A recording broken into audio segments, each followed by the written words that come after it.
I recently read The Parenting Revolution from leading parenting expert and TV show host Justin Coulson.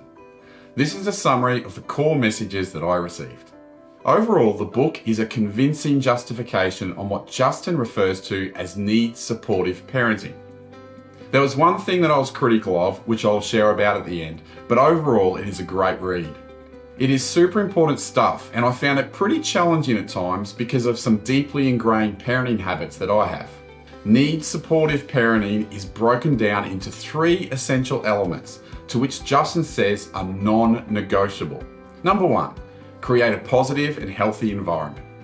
Number 2, structure. And number 3, autonomy support. The book describes autonomy support as the linchpin, a tiny locking pin used on an axle to prevent the wheels from falling off. In a nutshell, autonomy support encourages children to act with high levels of personal choice in developmentally appropriate ways. Autonomy support is described as the principle that, if practiced, will change your family for the better. For many people who inherit their parenting style from their parents, this book will challenge your natural tendencies. You might be the helicopter parent, the tiger parent, the free-range parent, the gentle parent, etc., etc.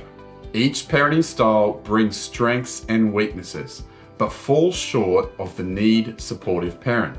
The need-supportive parent is described as best meeting a child's basic psychological needs. Now, these basic psychological needs aren't small things. They are perhaps the most significant and foundational insights from decades of research on how humans can best live. These are relatedness, which might also be called connection, competence, and autonomy. Connection is the currency that drives our relationships. An economy without dollars is dead. A relationship without relatedness and connection is too. In 1938, Harvard University started a long-term study looking at a variety of factors including happiness and life success. It became the longest-running psychological study in the history of the world. What did they find after 80 years of extensive research? Close relationships, more than money or fame, are what keep people happy throughout their lives. Those ties protect people from life's discontents, help to delay mental and physical decline, and are better predictors of long and happy lives than social class, IQ, and even genes.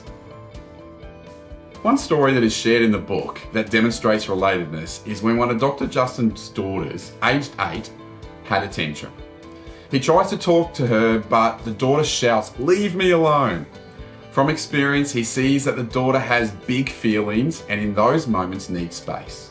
Despite being under work pressure and being upset with his daughter, he, after a number of minutes, offers to play a card game with her and she says yes.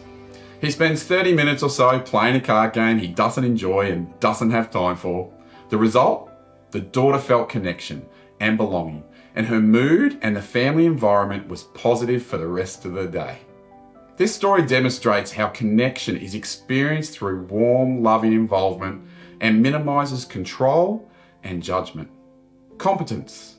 If we create an environment that supports our children's sense of competence, they are more likely to experience greater motivation and well-being.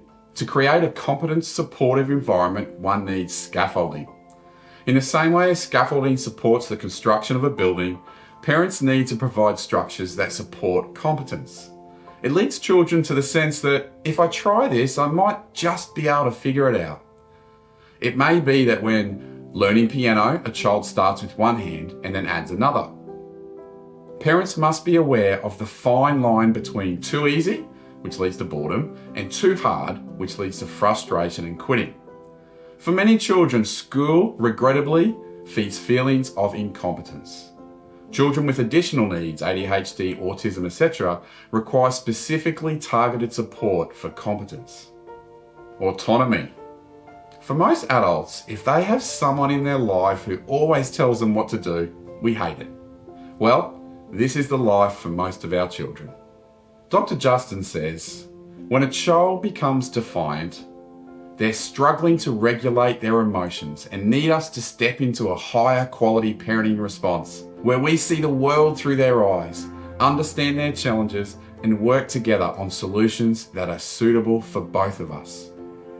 Essentially, children want to feel in charge of their own actions.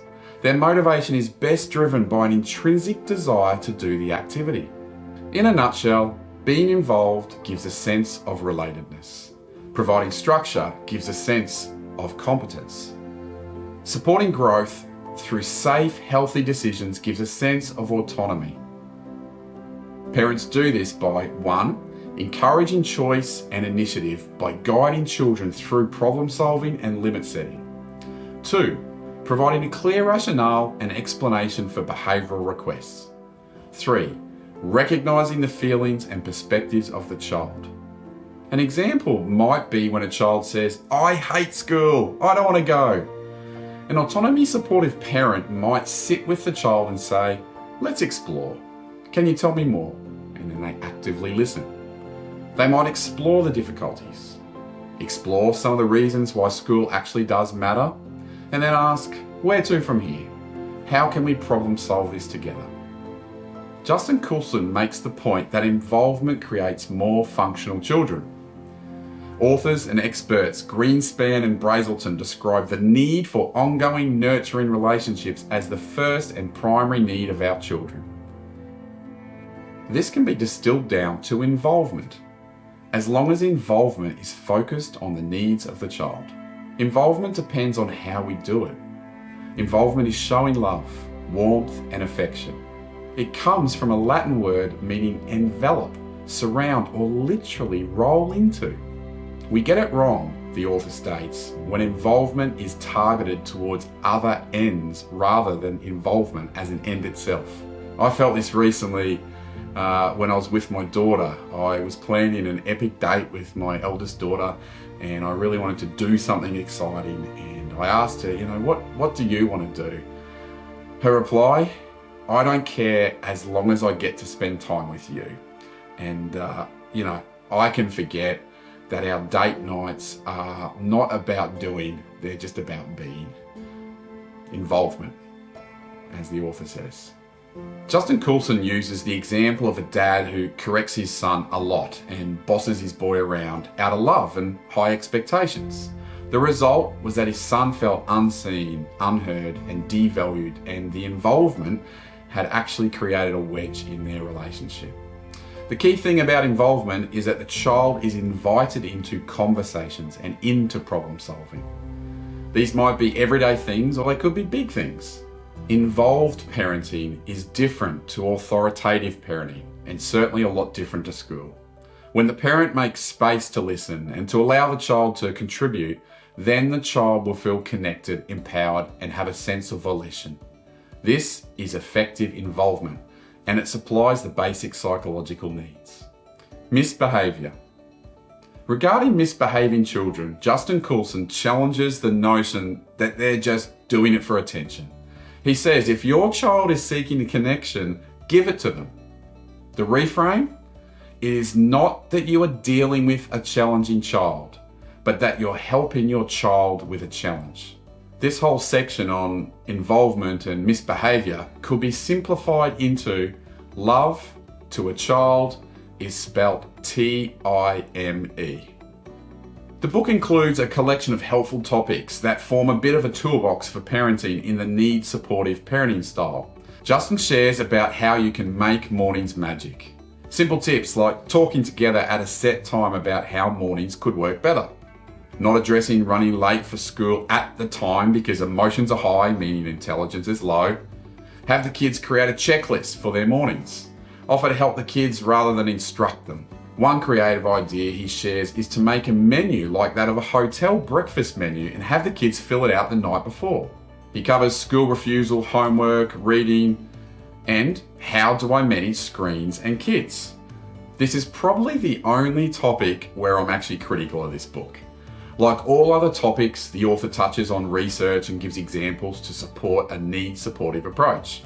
Involve your kids in decision making regarding screens. Have supportive structures, foster understanding, etc. And whilst I think these are good parenting notions, it could leave some readers ruling out a number of e-safety tools and perhaps thinking negatively about enforcing boundaries. Justin conceded that yes, there is an argument for some filters and protective mechanisms, but ideally kids would nominate these themselves. My take on this is that most parents are still naive to the extreme risks in the online space. The cliff face is real, and the negative repercussions to one-off incidents can be massive. Even the best kid with the best needs supportive parenting may not have what it takes. Kids' brains flooded with habit-forming chemicals are just ill-equipped to fight big tech, game creators, predators, and pornographers. The author uses the analogy that a swimming pool fence doesn't protect your child from water, because they're still going to encounter water and they still need to learn how to swim. Whereas I would say, don't neglect teaching your kids how to swim, but make sure you still have a pool fence, especially while they're learning to swim. Filters and software can be that fence. All that said, there are many great sections in this book. Needs supportive parenting requires considerable effort, but this leads a person to become responsible, considerate, and intrinsically motivated.